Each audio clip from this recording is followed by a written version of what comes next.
Assalamualaikum warahmatullahi wabarakatuh. Kali ini saya akan menjelaskan tentang sintesis senyawa amina. Nah, senyawa amina ini merupakan senyawa yang memiliki paling banyak biologi activity atau aktivitas biologis. Jadi, ini beberapa contoh dari senyawa amina yang saya buat di template untuk background ini adalah kokain. Nah, ini struktur struktur molekulnya dari kokain. Ini merupakan suatu amina. Di sini kita lihat ada N-nya, ini adalah salah satu ciri dari suatu senyawa amina. Ini bentuk 3 dimensi dari senyawa kokain, bentuk struktur molekul geometrinya.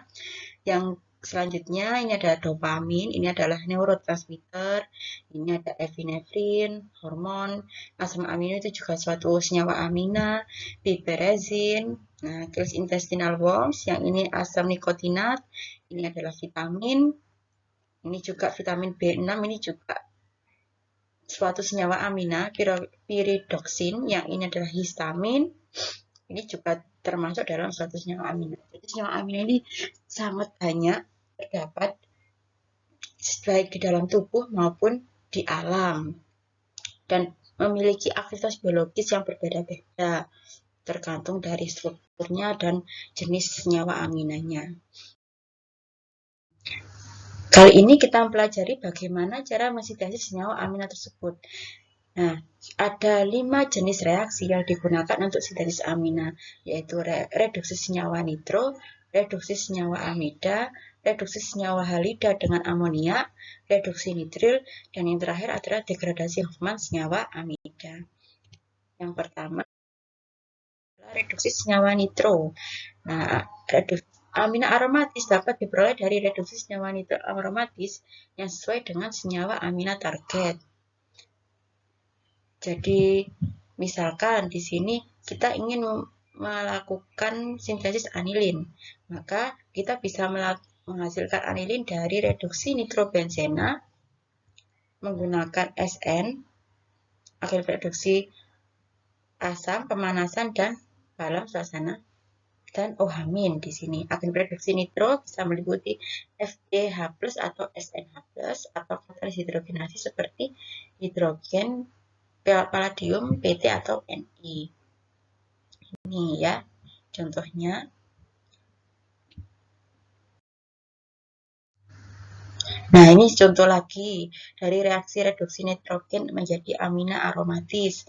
Jadi, kalau kita ingin ini contoh dari asam para amino benzoat, ini ya, asam para amino benzoat, berarti kita ingin mensintesis ini, maka kita gunakan dari starting materialnya atau bahan awalnya adalah para nitrobenzoat, asam para nitrobenzoat. Ini direaksikan dengan H2 dan PT. Contoh lagi, jadi sesuaikan dengan target molekul yang ingin dicapai. Jadi misalkan senyawa amina aromatisnya seperti ini, maka sebelumnya juga seperti ini. Ini NO2-nya ada 2, kita gunakan Fe dan HCl.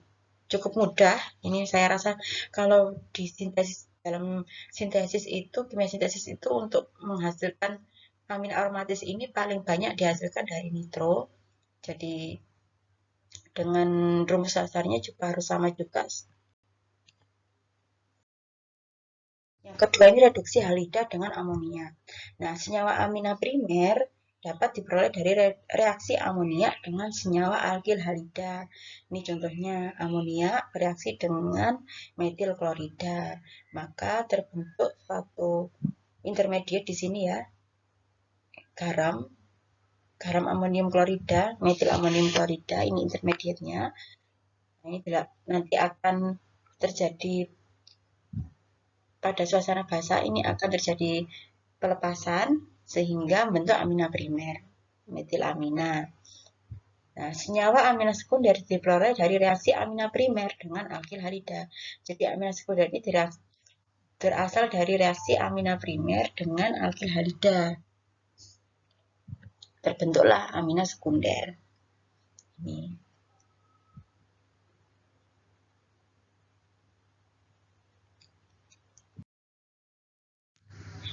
Nah, selanjutnya kalau kita ingin melakukan sintesis amina tersier, maka dapat diperoleh dari reaksi amina sekunder. Jadi reaksinya ini bertahap. Kalau ingin memperoleh amina primer, maka diperoleh dari amonia dengan alkilhalida. Kalau ingin memperoleh amina sekunder, maka diperoleh dari amina primer dengan alkilhalida.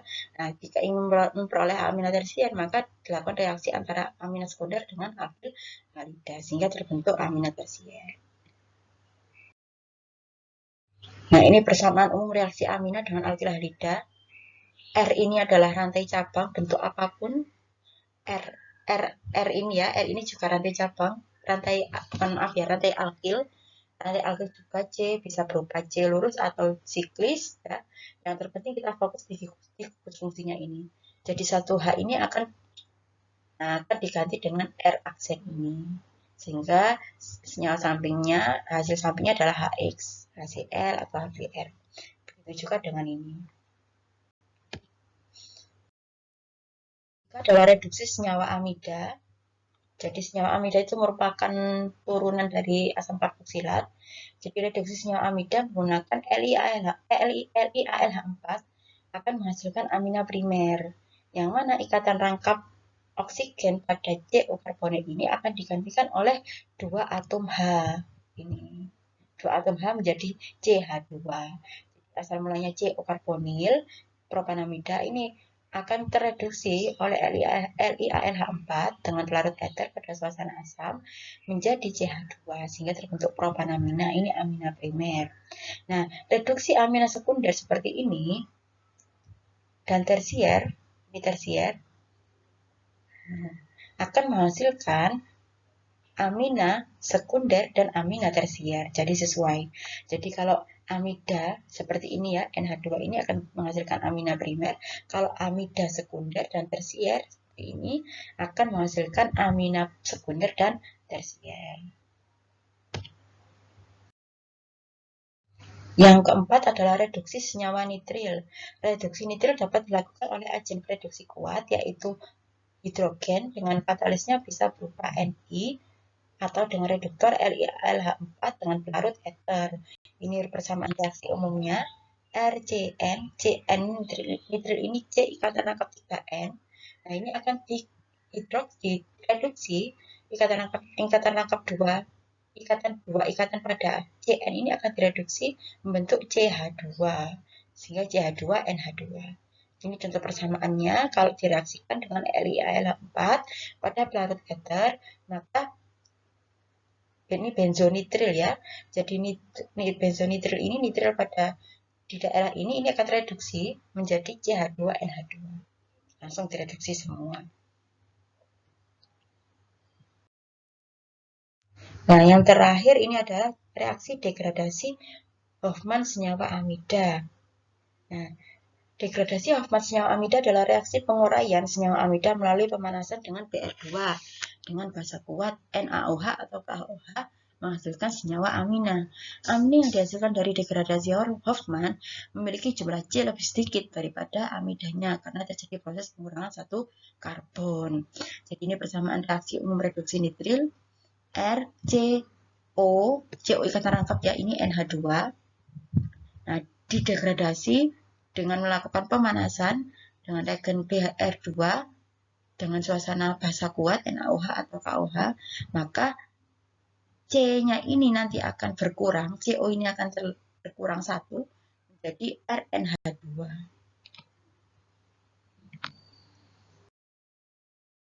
Nah, ini salah satu contoh sintesis salbutamol. Jadi, ini adalah salbutamol. Jadi, kita pasti sering dengar, apalagi orang farmasi ya, salbutamol itu sebagai biasanya obat untuk sesak nafas ya. Jadi, sintesis salbutamol ini adalah analisis diskoneksinya. Jadi, nomor 4 ini salbutamol. Nah, sebelumnya dilakukan perubahan gugus fungsi pada NH ini. Dirubah. Maaf, pada OH ini ya. OH ini dirubah menjadi CO karbonil. Setelah dilakukan perubahan gugus fungsi, kita lakukan ini termasuk dalam diskoneksi 2 gugus fungsi 1,2 ya. Maka kita diskoneksi pada nukleofilnya di sini. NH tersier butil ini amin tersier butil, sehingga terjadi pemutusan C dengan N. Ini kita berikatan, ini nanti H alfanya berikatan dengan gugus Br. Coba dilihat lagi, kalau lupa bisa dilihat video penjelasan saya tentang diskoneksi gugus fungsi 1,2. Nah, setelah itu akan diskoneksi C dengan Br ini, akan diskoneksi C dengan Br, sehingga nanti ada HBr. Kemudian ini dilakukan diskoneksi di sini. Ini akan melalui rute asilasi Friedel-Crafts, sehingga terbentuk reagen ini, asam halida asam. Dan nomor 70 ini kita lakukan interkonvensi gugus fungsi membentuk asam salisilat. Jadi starting material dari salbutamol ini adalah asam salisilat. Dan reaksi sintesisnya yaitu asam salisilat mengalami reaksi astilasi di sini menjadi aspirin. Nah, dari aspirin ini dilakukan reaksi asilasi Friedel-Crafts. Ini akan masuk ke arah para, posisi para. OH-nya akan kembali lagi ke OH. Jadi ini adalah senyawa intermediate-nya. Jadi bisa dari aspirin langsung. Jadi kalau asam salisilat nggak bisa, langsung kita lakukan reaksi dari aspirin. Aspirin kita reaksikan dengan air ZL3, maka akan terbentuk senyawa 3. Dari senyawa 3 ini kita lakukan brominasi, substitusi nukleofilik pada H alfa di sini dengan pelarut dimetil kloro, dengan diklorometan ya, si CHCl3 akan terbentuk senyawa 74. Setelah itu kita reaksikan dengan tersier butil amin. Ini Br ini gugus pergi yang bagus, sehingga ini akan lepas dan amin akan masuk ke sini ke menggantikan Br, terbentuk senyawa 75. Dari senyawa 75 ini kita lakukan reduksi oleh LiAlH4 pada gugus keton ini